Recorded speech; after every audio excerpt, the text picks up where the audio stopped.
blasted the Trump administration for bombing several Iranian nuclear sites. In fact, the country's foreign minister has come out and said that the United States has begun what he calls a dangerous war, and that there would be, as he also says, everlasting consequences. Now, we are in the Iranian capital, in Tehran, and we've spoken to a lot of folks here on the street, and a lot of them say they are very angry at the United States. They voiced that anger to us and also absolutely ripped into President Trump. They attacked us, she says. We were living our normal lives and they attacked us. If someone strikes the United States, would they not answer? Of course they would. We're not doing anything but defending ourselves.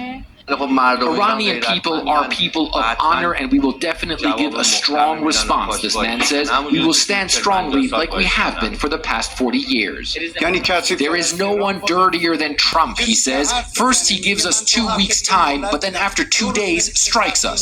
We do not have nuclear weapons, so why does he strike us? Such a guy only thinks about his own benefit.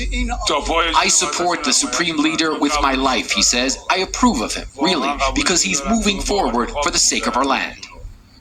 So, as you can see, a lot of people saying that, if anything, this has strengthened their support for their leadership. All this, by the way, comes as a lot of folks are coming back to Tehran. A lot of shops are opening again after many people had left, fearing that there could be a big bombing campaign by the Israelis and by the Trump administration.